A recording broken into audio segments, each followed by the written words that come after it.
우리는 일상생활을 살면서 익숙한 것을 선호하게 된다. 흔히들 아는 맛이 무섭다라는 말을 하는 것처럼 사람들은 익숙함의 힘을 알고 있다. 그것이 바로 경로의존성이다. 이를 알기 위해서 쿼티 키보드의 예시를 살펴보자. 현대사회에서 빠질 수 없는 부분 중 하나는 자판의 사용이다. 그 중에서도 대부분의 사람이 사용하고 있는 자판이 바로 쿼티 키보드이다. 그렇다면 쿼티 키보드는 어떻게 대세로 자리 잡을 수 있었을까? 1968년 신문 편집자인 크리스토퍼 레이섬 슐츠에 의해 개발된 쿼티 자판은 왼쪽 상단의 6글자 Q, W, E, R, T를 따서 쿼티라는 이름이 붙여지게 된다. 이러한 쿼티 키보드는 자판의 배열이 알파벳 순이 아니라 무작위로 배열되어 있는데, 슐츠가 자판을 이처럼 배열한 유래에 대해서는 다양한 의견이 존재하고 있다.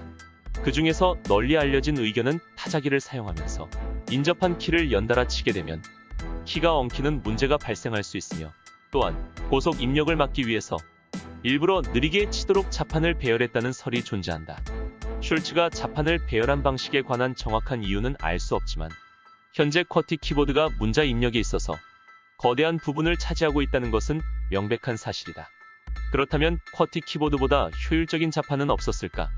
쿼티 키보드가 개발된 이후 기술의 발전과 함께 효율적으로 입력이 가능한 다양한 키보드들이 등장하게 된다.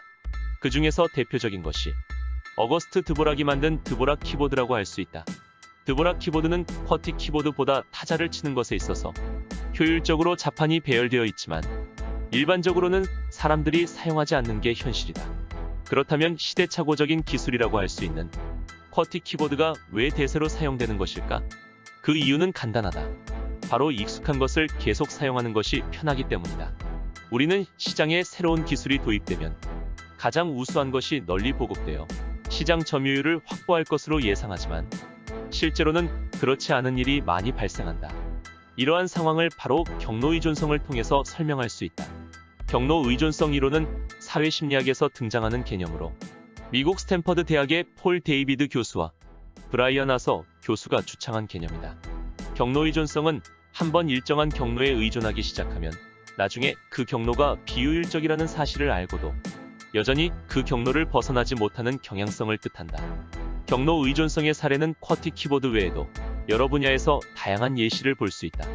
경영학에서는 선점우위 효과라는 개념이 존재한다.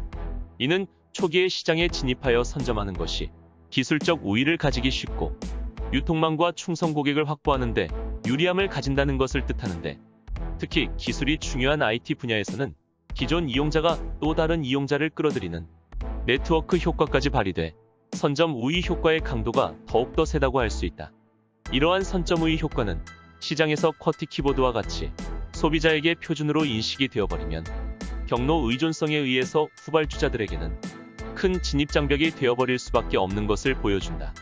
경로 의존성은 시장에서뿐만 아니라 일상생활에서도 쉽게 접할 수 있다. 학창시절 학교에 다닐 때를 기억해보자. 학년을 올라가게 되면 새로운 반에서 새로운 친구와 새로운 선생님을 만나야 한다. 물론 원래 알던 친구들이나 선생님일 수도 있지만 새롭게 시작하는 것에 대해서 부담감을 느낀 적이 한 번쯤은 있을 것이다. 또한 직장인의 경우 업무 변경이나 부서 이동에 대한 스트레스나 부담감을 느낀 적이 있을 것이다. 혹여 새로운 부서의 일이 지금보다 조금 편할지라도 적응을 해야 한다는 것 자체에 부담감을 느끼는 것이다. 이처럼 경로 의존성은 일상생활에서 쉽게 접하게 된다. 그렇다면 정책에서는 어떨까? 현재 시행되고 있는 도로명 주소에 대해서 들어본 적이 있을 것이다. 도로명 주소는 기존에 사용되던 집원 주소에서 변경되어 새롭게 사용되고 있는 주소이다. 도로명 주소는 대한민국에서 1995년부터 시범 사업을 시작으로 2009년 전면 개정을 하고 2014년부터 전면 시행한 주소 표기 방법의 하나이다.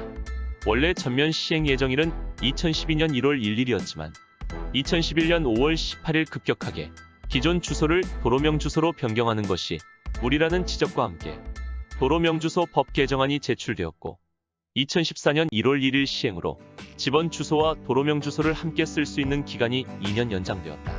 그러나 몇 년이 지난 2021년에도 실질적으로 도로명 주소는 집원 주소와 함께 사용되고 있다. 그 이후로 유통과 배달 업종에서는 주소를 둘 다 알아야 할 정도로 도로명 주소의 장점이 무색해졌다. 이처럼 도로명 주소의 사용이 편하다고 하더라도 경로 의존성에 의해서 이미 익숙해진 것에 대해서 변화를 주기는 어렵다. 속담 중에 시작이 반이다 라는 말이 있다. 시작이 어렵다는 뜻이기도 하지만 이는 시작이 중요하다는 의미이기도 하다. 경로 의존성에 의해서 한번 결정되어 버린 것은 쉽게 바꾸기가 힘들다.